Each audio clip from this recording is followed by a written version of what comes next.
Just before we dive back into the episode, I wanted to quickly share something that might interest you, especially if today's conversation has got you thinking about your own sustainability work. Some of the things we hear most in this industry are, I wish I could connect with other people doing this work, or I'd love to turn my sustainability expertise into something more. Well, 51 to Carbon Zero, the sponsor of this podcast, have created their own referral network. And it does exactly that. This isn't about selling you something, it's actually about helping you make money while building the sustainability community we all need. So here's what's in it for you. First, you get to join a genuine community of sustainability experts who share knowledge, refer work to each other, and solve problems together. So, no more working in isolation. Secondly, there's real money involved. There's 10% plus commission on software referrals. We're talking about projects that go from 30 grand up to 100 grand. Plus, you'll be able to boost your presence by taking part in our fireside chats. I've actually got an email in front of me from Louise Stevens, one of the ambassadors, and it says that all her clients are genuinely happy because she's got a great partner and her clients love them. But here's the bigger picture. You'll be helping accelerate the sustainability transition that we all desperately need. Every referral, every connection, every collaboration moves us closer to the world we're all working towards. If this resonates with you and you want to earn some extra income, click the link in our show notes to become a 51 to Carbon Zero ambassador. Okay, back to the show.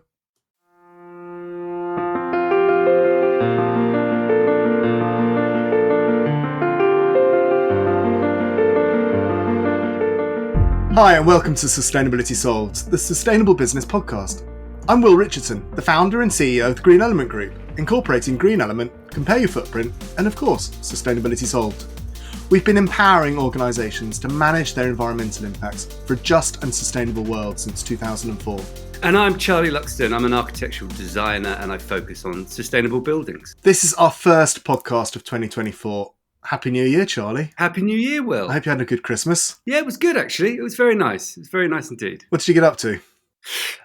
Family, and actually I managed to go skiing, which was good. And there was snow, which is good, considering the way snow in the Alps is changing. And I haven't skied for years, and I really enjoyed it. And I took my kids and tried to teach them with mixed success. An 18-year-old girl is not easy to teach to ski. A 16-year-old boy is quite easy to teach to snowboard. That's what I sort of learned. And are they up and running? Are they able to go down? They got it in the end. Awesome. And you? What did you do? I had the in-laws over. I had my other half's sister and brother-in-law and kids for 3 weeks and parents-in-law 3 weeks for 3 weeks at home. Excellent. Back to work. No, if I'm honest, it was brilliant and I loved it because it was just busy and it just got you out of work because I just wasn't able to think about work because I had kids running around and doing everything. And then we went up to the Cairngorms for the snow as well. So we got a bit of skiing in as well. Very nice. Nice. Excellent.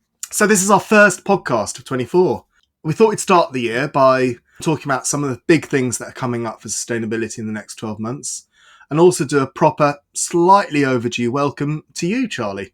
Yeah, no, it's kind of funny. We sort of slipped straight into doing a few very interesting conversations, sort of under the radar. And yeah, no, it's nice to sort of have a chat and actually talk to you also a bit more about your journey into sustainability and why you are where you are now. I know, I'm actually enjoying it because we've known each other for so long and we talk at family events and we're not related, but you're married to my cousin.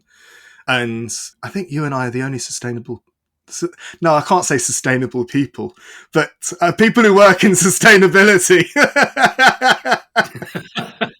in the family. That's probably more fair. I'm not sure there are any sustainable people, if I'm totally honest, anywhere. You know, it's a sort of, I'm not sure that's totally acceptable. You know. I would say that everyone is a sustainable person because the pure definition of sustainability is you're not over exceeding. And if you are over exceeding, then you'll die. So if you're alive, you should be sustainable. So let's ask you a bit about your involvement in sustainability. So most people know you from hosting TV shows about housing. It's not only housing, is it? No, it's wider architecture in the past, and I've done sustainability stuff, and I'm doing a sort of bit of history stuff, and all kinds of things really over the years. I mean, I've been doing TV over 20 years, so in that time you cover quite a lot of stuff. It's not all about sustainability within TV, is it? But has it transitioned into it, or was it always at the beginning and it's just in and out?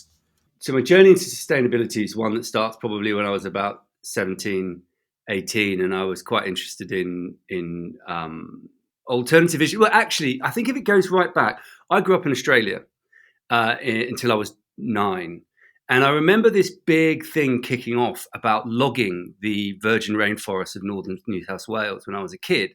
And it kicked off a bit, and there was a lot of people talking about it because we used to go out to the bush as kids, and I really loved it. It was the most magical place in the world to wake up in the bush in Australia, and the dawn chorus is just stunning. And I sort of got a real connection, I think, to nature. And there was this big the loggers were like, you can't stop us logging the last of these rainforests because it's our job. And I remember someone saying, yeah, but you'll log them for the next 5 years, then you won't have a job and there won't be any rainforest left. And I remember as a kid going, oh yeah, that makes a lot of sense. Like, this is really stupid. And that's sort of like, and I only really thought about this a few years ago when I was talking to someone else about where it came from, my interest. Fast forward to about 18, and I was quite into the alternative scene and, what have you, and went traveling in India. And I remember standing on a railway station and getting a dal and a chai, so like a little bit of curry and a cup of tea.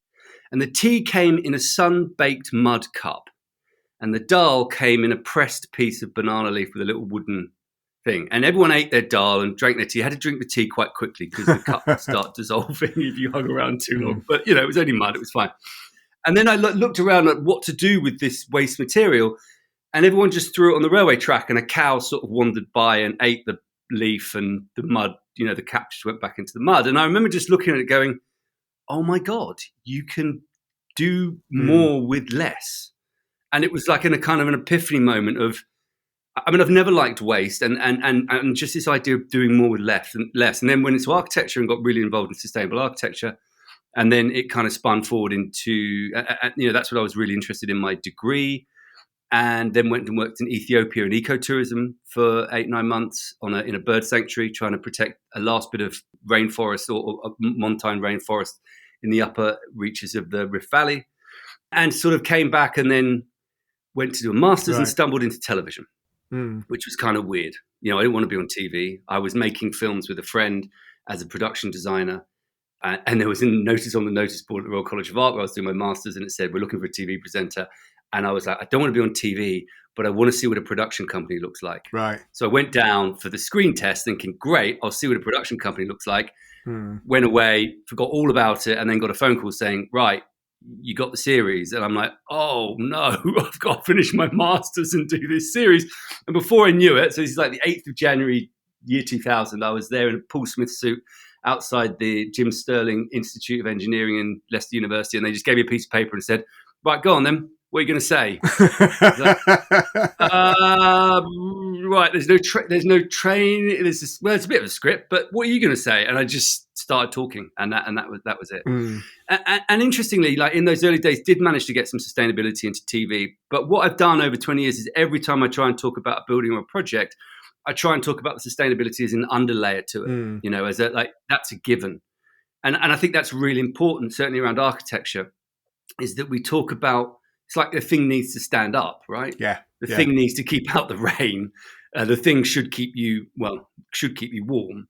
The thing should be sustainable. And I think that's the way that's the way I've tried to bring it into my television stuff, is that it's a given, and trying to furnish people with the words and the language and the mental pictures of how that can be done. Yeah. But it's a given. So let's not just say this is a sustainable building. It's like it's a building, and therefore it should be sustainable. And that's been a really interesting journey. And then so that's in television within my private practice. I started my business 18 years ago, and we've been very focused on on low energy architecture, and that has really moved from, interestingly, being sort of, I remember going to sort of talks on sustainability or giving talks on sustainability, and it would be in a sort of small shed somewhere. And recently you're going to give talks on sustainability, and they're in huge, central London Excel office Centre. buildings, and people are, it used to be a lonely industry, as you well know. You'd wander around, there weren't many of you, and now it's really taking off, and it's exciting, and I think that's what gives me sort of confidence, or at least optimism. I mean, I'm not saying I'm confident we're going to have a world the same as I was born into, but it gives me real optimism that the pace of change is rapid, and if we truly decide to tackle it, I think there's amazing things we can achieve. It's just that time pressure, with the speed of climate change, with the speed of biodiversity loss, it's really tight. It's going to be really tight. And what are you working on at the moment? You've just finished a show, haven't you? Yes, so I've just finished a show called The Great British The Great British Restoration Challenge. I think it's called that. The thing is, this is what happens with TV: is you work on something for years and you have a working title, And so in my mind, it's called Historic Homes. And so for years, it's been like going filming, it's Historic Homes, and then like before it goes out, they change it, and you're like, oh, okay, I totally can't remember. Great British Restoration Challenge, it's called. And it's really nice, actually. It's about people converting structures that weren't built to be houses into houses.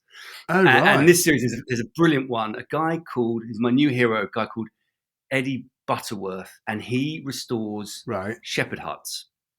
And he does it like he restored the shepherd hut. It had been on this local estate where this guy's father had been the head woodman. He'd managed to get it off the estate because he used to play with it with his sister. The wood that they used to repair it had grown on the estate. Eddie uses a wood-fired steam engine to cut all his wood powered from the wood from the local estate. He does all his own forging. He makes everything and restores everything and reclaims everything. It's a beautiful little story. Oh, brilliant. I look forward to watching it. And I think what's really encouraging about this is when you meet people, a lot of them are really pushing the sustainability well beyond what building regs is requiring, because they understand that actually a really low energy home is a better home. It's more comfortable, it's cheaper to run, and it's going to be a better investment in the long term and healthier. And so it's sort of, and I suppose that's the thing that's always been slightly head scratching, is the fact that the government's so far behind in legislation, or has been so far behind in legislation compared to what people want to do if they're building their own homes, not what developers want to do if they're building a home for someone else, and there's absolutely no incentivization for them to make the house low energy. But culturally, we went backwards to go. I remember going to visit Laura. She lived in... This is your wife? Yeah, partner. Yeah. She was living with these people in quite a stately home in Salisbury, renting a room off them. And they had these very old posters in one of their downstairs rooms. And they were from the early 1900s, i.e. 1905 era. And it was, turn off your lights, don't waste energy, don't burn too much oil. They were all environmental posters. And I took pictures of them. And then I ended up searching for them online. And I wrote a big blog article at the time. This was about 10, 15 years ago. And it was really popular. But it just dawned on me that we were talking about this then. There wasn't a climate change then, but people recognized, why are you wasting so much? You're wasting energy, you're wasting food, you're wasting all these resources. And I just find it fascinating that now we're almost wanting to be driven by legislation. I just find it's bizarre that culturally we've kind of been driven by excess for so long, and now we're almost reinventing the wheel. Yeah, and the question that comes to mind is why? And I think it is this thing of waste. That's where it's driven from for me is I can't stand the idea of waste. Both my parents were brought up in the Second World War, and I think there's that mindset of not wasting still lived on in them and has gone on to some of us. And I think there never has been enough, but there's been an illusion of enough, probably grown out of the 80s and 60s consumption sort of boom. But it was never there. It was an illusion. There's never been enough for everyone to have everything they want, because the impact on the planet is too high. And that's what I really love about sustainability, is doing less with more. It just, it's like using leftovers from a meal to make another really brilliant meal. You're like, oh, that's cool. That was really great. I really enjoyed that. And part of that don't use those materials is because there wasn't enough electricity generation system for everyone to just do what they wanted at the time, I imagine, in 1905. And then everyone perceived that there was, and there never has been. And I think that's the transition, isn't it? Is to understand that there's enough. I mean, it's such a trite phrase, but there's enough for what we need and not for what we want. And I think that works really well. But in terms of sort of optimism about where things are going and what we're doing. So the TV is one side, and then in our practice, the things that we're working on at the moment are really exciting. We're looking at a large rewilding visitor experience to try and connect people to. So it's kind of the idea is that this, you would come to a place and it would teach you the importance of nature and biodiversity from a window box to a regenerative landscape, a regenerative farming landscape, and tell you the stories and the ways in which other ways of approaching growing and our relationship to nature can benefit both us and the environment. So, and that's a really exciting project. We're looking at a large academic city for this location and talking to lots of the key stakeholders around that. And there's a really big sort of growing interest in that. We're working on a deeply sustainable sort of office building for an ethical investment firm. They're an amazing organization, actually, called Even Load Investment, and they're employee owned completely. They're a B Corp, and they give a lot of money to local charities. And they're an amazing organization in that, and they've been an ethical investment firm for their entire lifespan. And so we're building their new offices in a set of farm buildings. But what's really interesting is that they only really work in the office about 3 days a week. Right. And so how do you make a sustainable building that is empty 60% of the time? It's very, very difficult. So what we've actually started working with them is creating a wider community engagement sort of process so that other people can use the building when they're not there. So education, the local community. And they're really embracing that. And so that building, we're doing a lot of embodied carbon modeling, a lot of energy modeling in that, and down to things like, so the internal partitioning, where we're sourcing toughened glass units that have come out of old buildings that would go in a skip and be melted down, and we're like piecing those together to make all the internal partitioning. We're reclaiming all of the external cladding and drying that and planing that and using that as the internal cladding because it's end of its lifespan on the outside. And we're reusing the whole frame, and we're reusing the concrete slab to do that. So it should be approaching carbon neutrality in construction and operation. Brilliant. And do you find that you are being asked that more, I don't know, recently than over, since 18 years you said you've been working? Yeah. I think, it's what was very interesting about sustainability 18 years ago is you'd start off and you'd come up with all these great ideas, and some of them were brilliant and some of them were, have sort of gone by the wayside and weren't proven to be so brilliant. But then the budget would come in and nearly all of it would get cut out. And actually about 15 years ago, we moved out of London to the countryside, and we got this little thatched cottage that we got. And it was like, right, I'm going to do everything on this, and I'm going to do it. And I'm going to learn about the pros and cons. So wood fiber insulation. So, it's not some of it wasn't novel. Some of it was wood pellet boilers, lots of insulation, radon protection, wood fiber, lime plaster internally, all these kind of things, rainwater harvesting, everything, tried everything to really go, how does it work? What is the life cycle kind of it? How much maintenance is there? Because that is important. And, having done that, it's funny, you do a project like that and suddenly at that time you were an expert, and not just an expert sort of within 20 miles. Nationally, you'd done work that very few people had really done. And that seems to have been the thing that's gone on, is that we then do another project. It's like, right, let's really do this. So we've done a load of carbon modeling on a community housing project in the village. We did that about 5 years ago. So embodied carbon, how much carbon it takes to make the things that make the building, as well as the thermal modeling to understand the energy that it takes to run the building once it's built. So that's been the big focus is what's the energy consumption of the building when it's built, so the in-use energy, and not so much on the embodied energy. What is it, the energy it takes to make it? And having done this carbon modeling, I, been up to sort of conferences in London and talked to people. It's like, oh my God, we're one of the few people outside of the very largest practices in central London to even do this stuff. And then, which is extraordinary. But do you think that's because you're willing to take a risk? Yeah. Because I felt when we did up our house, I kept on coming up with different things for the builder and the architect. And even though the architect said he was, he was environmental, he was basically our project manager, but it was green roofs. And that was really expensive. But that wasn't small things. So I was going, what about hemp insulation? Because it's cheap.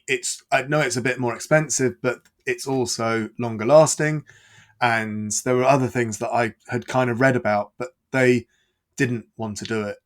And because I'm not the expert, they are the expert. What I didn't want to be in a position of is putting a load of stuff into the house that then falls apart. They weren't willing to take the risk. So therefore we went down quite a conventional route.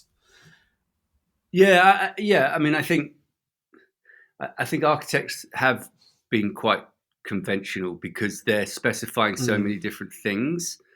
Hundreds of thousands of things, really, if you think about it. There's hundreds of thousands of components that go into a building, and controlling the quality on those things is a challenge. And I think quite often people just revert to norm to do that, and it's not good enough. I accept that 100%. It's not good enough. Yes, and I think it's partly because we're prepared to take some risks. I mean, these are not out with normal risks, and we carry all the normal indemnity insurance and do the due diligence.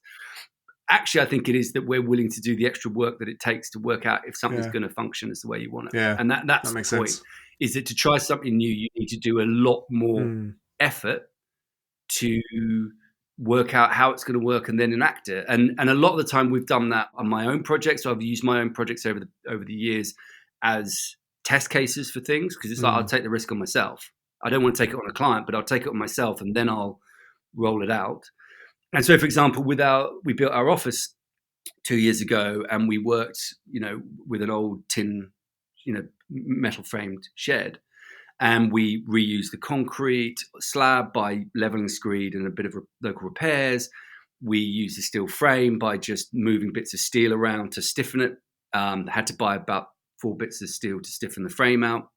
We used a pre-cut timber I-beam system to make the house, to basically build a building inside the tin frame, because those steel and corrugated iron frames are very highly engineered to just take the weight of the wind and the cladding. They're not designed to take load. And the mistake everyone makes is they put flaws in them and then basically end up rebuilding the entire thing because they're not designed for it. We just built inside that external shell using pre-cut timber I-beams blown with wood fiber. So it's completely wooden. The insulation on the floor is polystyrene, but we designed it in such a way that with as few cuts as possible and dry laid. So when the building comes to the end of its life cycle, you should be able to just lift the building off and reuse that polystyrene elsewhere, because we've kept it as big sheets, standard sheets as possible. We put solar panels on the roof. We put an air source heat pump. We put in heating in the heater matrix, so the MVHR, mechanical ventilation heat recovery. So we're heating and cooling the air from a very small heat pump as the air comes into the building. And sort of in doing all of those things, we brought together a whole lot of techniques that hadn't been done before, that I was willing to test on myself. And the idea of it is to massively reduce waste and reduce embodied carbon. So then having built the building, we retrospectively tested it for its embodied carbon, and it came out at about 63 tons for life cycle. So that's over 60 years. And we're now looking, and we think that that sits in a 3.5 acre plot, and we're planting lots of scrubland and wildflower and trees. And we think that over about 25 years, we'll offset that, we'll drive that carbon into the soil, and it will be, again, carbon neutral. So we tried that on ourselves, and now we're rolling that out for this big ethical investment company. So I think there's something about taking risks. And if you do it for yourself, you tend to go a bit further and take a bit more risk. And I think that's really important. And that's, I think, really been the driver for everything we've done in Charlie Luxman's design. And was, that building that we did, the Architects Journal is like the main architects magazine, like weekly magazine journal. And we won the Small Project Sustainability Award. and it's a small project because it's below £350,000. And because we've done all the carbon work, and and so that's really interesting. You start off going, I just want to do this really well, and then you go and enter awards, and people are like, oh my god, this is way beyond what most people are doing, and this is pretty exceptional, and hopefully you can tell stories about that. Brilliant. Just before we dive back into the episode, I wanted to quickly share something that might interest you, especially if today's conversation has got you thinking about your own sustainability work. Some of the things we hear most in this industry are, I wish I could connect with other people doing this work, or I'd love to turn my sustainability expertise into something more. Well, Green Element, the sponsor of this podcast, have created their own ambassador network. And it does exactly that. This isn't about selling you something. It's actually about helping you make money while building the sustainability community we all need. So, here's what's in it for you. First, you get to join a genuine community of sustainability experts who share knowledge, refer work to each other, and solve problems together, so no more working in isolation. Secondly, there's real money involved. There's a 10% commission on software referrals and 5% on consultancy work. We're talking about projects that go from £1,000 right up to 100 grand.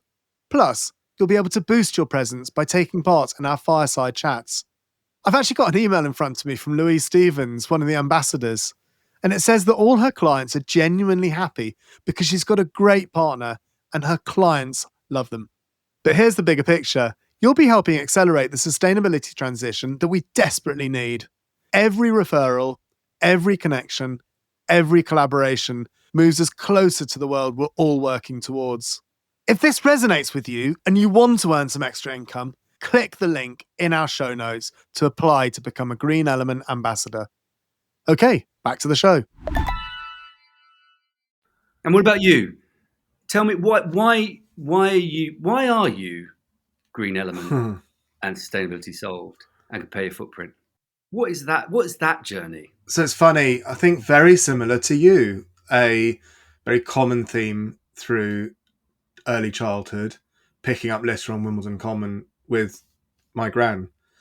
I've got very fond and vivid memories of walking around Wimbledon, and Abu Dhabi as well, actually, around the beach there. And I think I remember that time fondly. I was reading my school reports the other day. Mum was getting rid of them all. And when I was about 15, I did a talk on climate change. And the school report said, I can't quote it exactly, but did a somewhat erratic, out of the blue talk on climate change. Interesting, but strange nevertheless. And I think, and I had completely forgotten about that. It's completely. So I was clearly impassioned enough to want to do talks on climate change at that point. Because you got to remember, that was the late 80s. And we knew about climate change really to start off with in the late 50s, early 60s. So it had still been around for 20, 30 years at that point. So it was in the academia and it was around, which is worrying that we're now 24 and we're still talking about trying to tackle climate change. And then I actually did my first degree, the thesis on how people perceive the effects they have on the environment whilst partaking in sports within the Cairngorm region. So I work in sustainability and I live in Scotland, which is kind of strange. But, 20 years on, I'm almost reliving my university, and that was a hospitality degree. So there's, and then back in 2004, 2003, I did a master's and set Green Element up in 2004. I think partly driven by the fact that I travelled a lot in my 20s and I wanted something to do that I was actually interested in.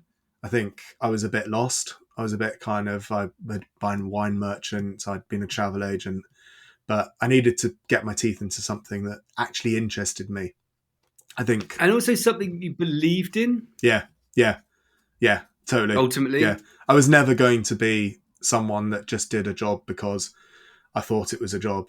I think I needed a job that I actually woke up in the morning and went, this is the right thing to be doing. This is what I want to do. And yeah, we are here today. And do you still have that passion? Yeah, people talk about climate anxiety a lot, and I don't. And I think that I remember going through climate anxiety in the early 2000s quite badly, and not wanting to fly at all, not wanting to do anything, really worrying about the state of the world. And I think I have it less now. And I've been thinking about it a lot recently because I think more and more people are understanding the horrifying nature that we are putting our climate in and our world in. And climate anxiety is a really big thing. And I think we need to be very careful about how we talk about climate change to particularly our younger people, because they are the ones that are going to inherit the world that we're in. And I feel like I've almost put up a barrier in front of me now where I'm not worried. I don't get upset. And I think it's years and years and years. You know, when you get, It's a callus, isn't it? It's like a callus or a blister. It's like yeah, years of yeah, concern, and after a while, you just can't be as yeah, deeply traumatically concerned. no, no. And I do wonder if that's a good thing or a bad thing. But I'm still here, still fighting a fight. I personally think the way that you're trying to solve it, I'm trying to solve it, is work within the system and change it from within. And I know that there's a lot of criticism about that, but actually, we're finishing, about to finish a community-led affordable housing, deeply carbon neutral in construction occupation housing scheme in the village, and that to me is how you make change. Yeah. Now it's been really difficult. It's taken 5 years, and I've gone grey during the process, as have most of the community people who've been involved. Partly because it's taken so long, not and because it's been difficult, but Mm. but that to me is how you make change. Really, is by setting up light Mm. beacons of good stories, and I think that's what we need. We need, I think for a long time, and I stopped. So I've talked about sustainability a lot, in commercial settings, in corporate settings and stuff, to try and get people to understand. And I think about 2007 to 2008, I sort of realized that we were framing that entire debate in the wrong way, that we were framing it as a no, that climate change and sustainability is a problem. It's no, do Mm. not fly, do not drive a big Yeah. car, do not have meat, which Mm. is true, which is Mm. right. But equally, there's also the positive of don't fly, but like go slow on a train. And Mm. actually, I guarantee you will have as good a time as getting on a plane and jetting off somewhere. Mm. I guarantee it. I mean, we Mm. go on holiday on the train all the time, and I flipping love it. Mm. It's the best thing ever. Mm. Eat more vegetables. If you learn how to cook them really well, and you have meat once or twice a week, you Mm. won't miss it, and it will be better for you health wise and the planet. Mm. So I think it's like, and I really think it's about actually. Sustainability is about yes and better in many ways, Yeah. not Yeah. always, but in many, many ways. And actually, I think that's the issue: is going out and protesting is valid, absolutely bloody valid, and Mm. I'm very glad that someone's Mm. doing it. But equally, I think we also need a counterpoint, which is this is better. Like Mm. this, these ways of living. So, for example, sustainable low energy homes are simply better. They are healthier. They are more Mm. comfortable. They use less energy over sort of 10 years. They are far cheaper to run. And I think if they're done right. And I think these are much more important messages, because actually these are the messages that will Mm. change our Yeah. system. Yeah. I Yeah. suspect quicker than the other, although we need the other. We need all aspects. I remember doing an audit of an Eon site. It was probably around about 2007, and I was staying with some friends of mine in Brighton in a squat, basically, and Cut we to the were chase, man. Don't dress it up. and I was staying there, and they were very environmental, the people, and I ended up chatting to one of the guys, Leaf, who was quite a good friend of my mate, and I'd said to him, I'm just about to go to Eon, to a coal powered station, and have a look at the sustainability aspects of it, which sounds slightly ironic now, but we are 15 years on. So you've got to remember that things have changed slightly. And he was horrified. He was like, I was there last week. We were protesting. It was part of Greenpeace. We were protesting. I was in charge of this camp. And my girlfriend was one of the people that climbed up one of the towers. And I can't believe that you were there for environmental reasons. And I then ended up going to the site and then talking and saying, oh yeah, I was with some friends over the weekend. And actually they were the people that were protesting outside, and they were equally as horrified. I can't believe you're friends with these people. And I was looking at them going, you are on an environmental audit. So therefore you should be actually going, actually, we need all aspects. The only way society is going to change is you have people that are willing to take risks. You have people that are working on the inside. You have people that are willing to throw money at it. And that's part of taking risks. You need everything. I remember doing a film, actually, and flying to Denmark on a plane to Kalundborg, it's called, I think. And it's part of sort of, it's a coal-fired power station, but it sits at the heart of this industrial symbiosis network, right? So the gypsum from the coal-powered fire station, always get that wrong, is used to make plasterboard. The hot water is used in a fish farm. And there's this, I think there's like 22 businesses that share byproducts and waste products around in this model of sort of industrial ecology. And at the heart of it sits this coal-fired power station, which arguably, is a deeply unsustainable thing, and we need to get rid of them. And I think that's true. And I think the concept that we're going to get viable scrubbing in any time soon is not there. But actually, these stories are important about what we do. It's quite interesting. So, I know, start of the year, trying to look at things. And it's really interesting over the last 6-8 months, there seems to be a real rise in this acceptance that fossil fuels are going to play a role in our economies going forward. And I know that's been was quite a big focus on 2020 COP, wasn't it? 28. Is it 28? Yeah. COP 28. Yeah. And I think very cack-handedly, the guy running it tried to sort of say that we can't get rid of, hydrocarbons anytime soon. And I'm really interested in how that has sort of bubbled up and how that is sort of twisting the conversation. These things are going to be there, seemingly.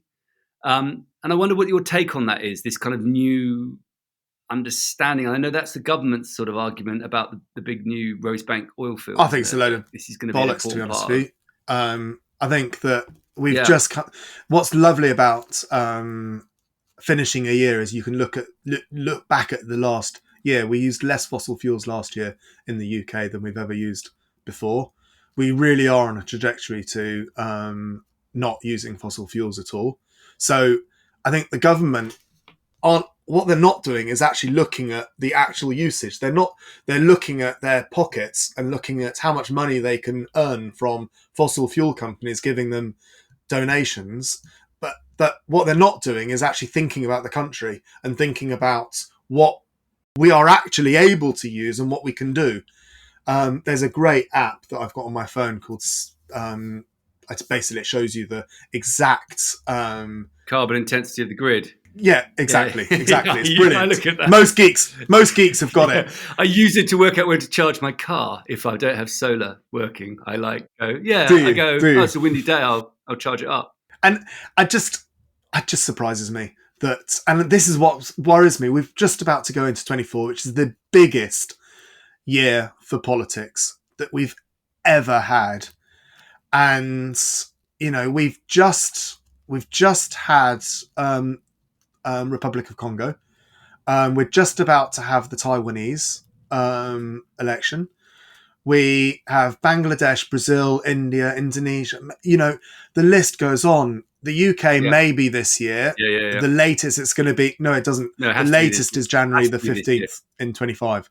Yeah. But it's highly likely it's going to be this year. But the latest it can be is, don't ask me why. I read it recently. You have to dissolve Parliament, so it could be 6 weeks after, which would put it about that date. Yeah, okay.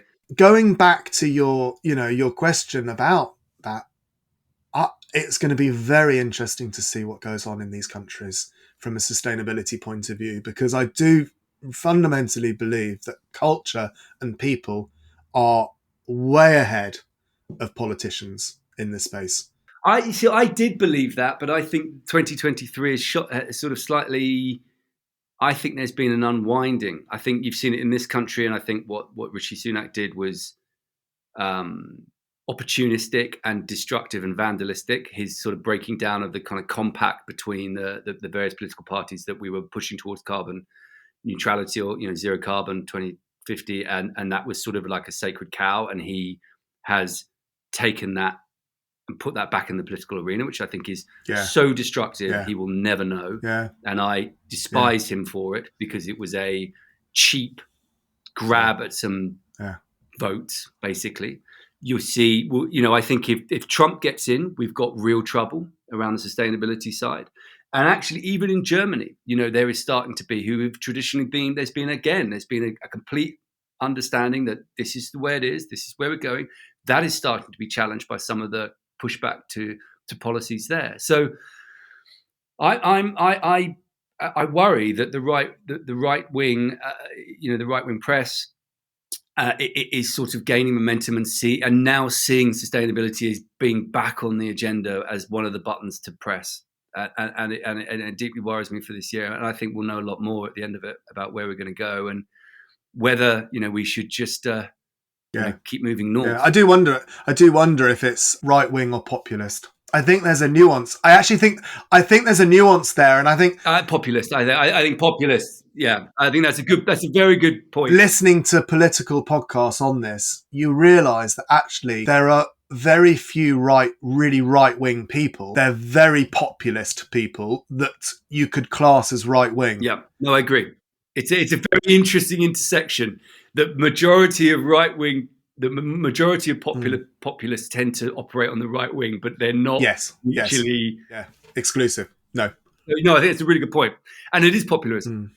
And I think we've got a real challenge in the media in this country, who seemingly are very happy to make broad, unsubstantiated claims with limited research about sustainability. I mean, they've been doing it for years. I mean, we, for example, in my local village, we tried to put a wind turbine up years ago before the moratorium on wind turbines. Just a good stat, this. Ukraine has put more land-based wind turbines up during the war than we have. There you go. Just says a lot about our governments. It's like, and we've got like 40% of the wind potential in this country. I mean, are you kidding me? I know. Are you kidding me? Anyway, we tried to put it up and say, look, this is a community-owned wind turbine. We can get a mortgage. We've done the Met mast. We're going to make about 70,000 quid a year back then. Now imagine what we'd be making when it was like 12, 14p a kilowatt. And we will put the money straight into the community. And oh my God, most people didn't say anything. A few people were really supportive, and there was a few hardcore people totally anti it and prepared to say anything. Like they never pay, just make stuff up, literally just making stuff up without any research about. They never pay back the carbon that's that's used to manufacture. It's like, no, actually, that's about 8 to 12, 14 months, depending on the site. So that's not true, and they would just lie. And I find that problematic, when you're, because ultimately I think sustainability is about being very aware of the stats. And I think a lot of early sustainability stuff made very poor decisions because they didn't really, they did it with heart and feeling, not statistics and numbers. And I think modern sustainability is absolutely driven by numbers and efficiency, because that's what it's all about, right? Doing less with more, doing more with less, more with less. Don't get that the wrong way around. That's the problem. Doing more stuff with less. So it feels very asymmetric. And that's what I find challenging, is that, like when you try and get scientists during the pandemic arguing against people that will just make stuff up and speak from the heart, it's, scientists won't. And that's the challenge we've got. Yeah, no, absolutely. And what are you excited about coming up in 24? AI. From a sustainability point of view. Yeah, from an architecture, look, I'm really focused on architecture. That's what I do. I understand what's going on in the wider industry, and I'm, there's some really good stuff going on around reclaiming minerals out of batteries. That's really exciting. That's an absolute key. If we don't get that sorted, we're in deep trouble. I'm really excited about. Actually, I'm kind of excited about talking about nuclear as a different forms in different ways and shorter lifespan units to help with the transition. I know it's a very hot topic, but I think it's a really important debate to have. I'm not sure I totally buy into these vast, massive, concrete intensive constructions, but I'm more interested in the conversation around the smaller units to see where that goes. Within architecture, I'm really excited about the role of AI in optimization of buildings, both structure, servicing, thermal design, orientation, I understand that AI is hugely dangerous, but ultimately what I'm increasingly find is the way that we get to low energy buildings is through more and more data and more backwards and forwards with the data. And unfortunately, that gets very expensive. There's lots of consultants backwards and forwardsing. You can imagine it won't be difficult for that all to be done within AI. And that really excites me. Brilliant. What about you? I think I'm excited about the elections, actually. I think I'm excited that I feel optimistic. I feel optimistic about what's going on in the US. In what way? I really don't think Trump will win. Oh, God, thanks for saying that. I really don't think he will. I'm actually going to bet on Trump winning. Yeah. Right? I'm going to bet on Trump winning because if he does win, it will be like, oh, God, the world's trashed. But at least I got a few $100. Yeah. And if he loses, it'll be like, I lost $100, but who cares? I think we underestimate Joe Biden.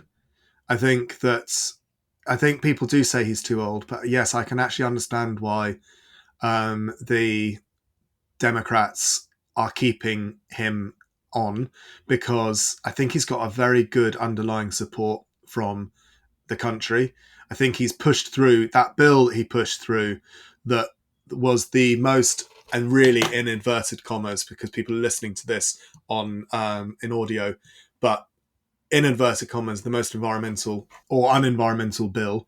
It was a bill that was called, I can't remember what it was the called. Anti-inflation. Yeah, and the first parts of it were so not about sustainability, but very much within it was all about the environment.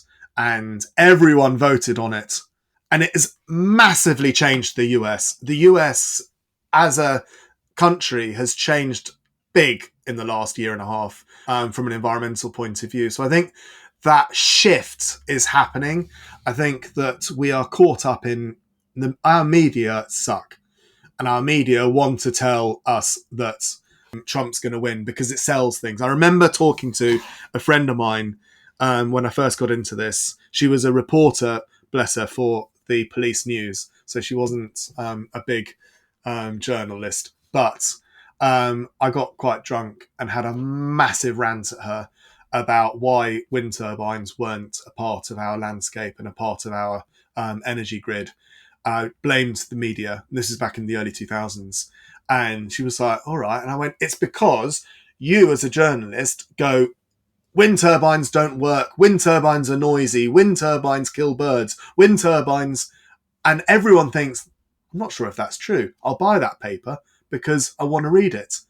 And so you are forming a rhetoric. And it was the start of populist media, I think.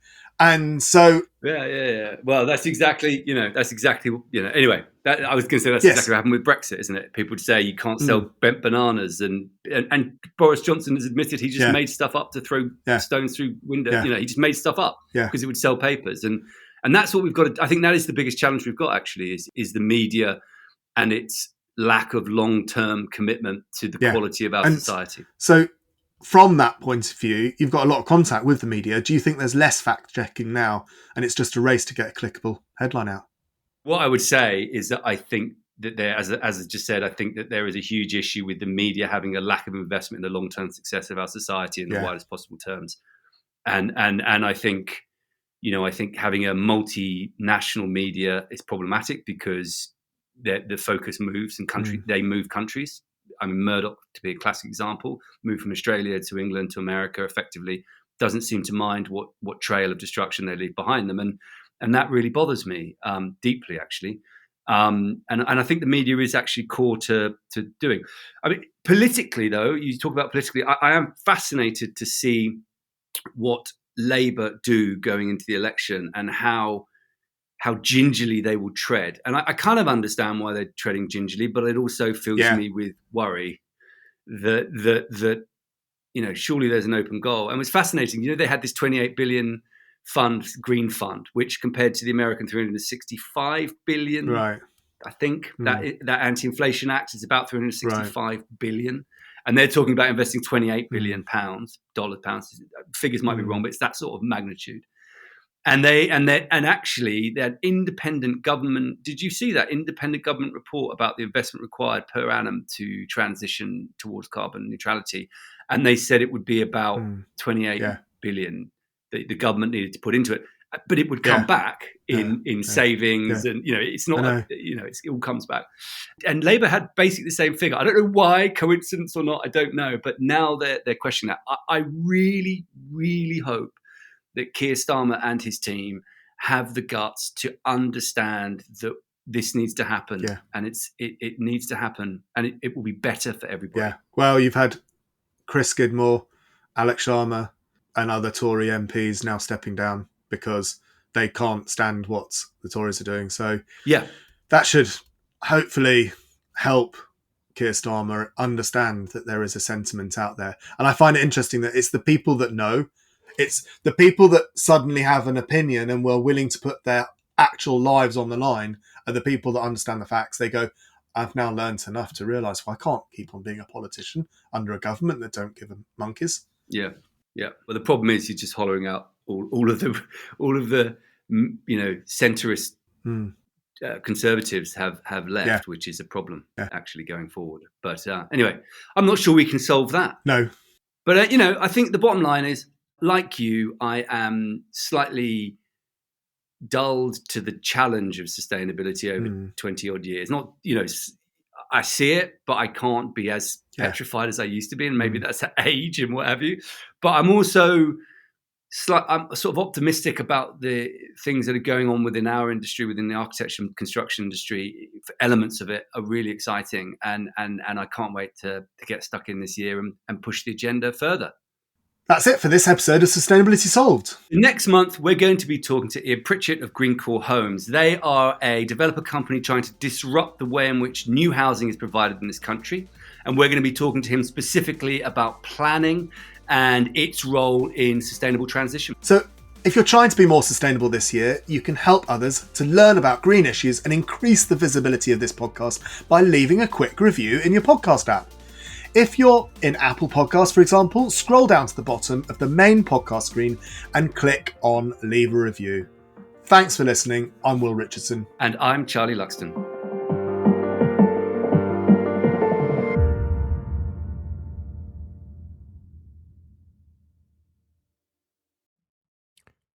So you really enjoy sustainability and want to be a part of the solution?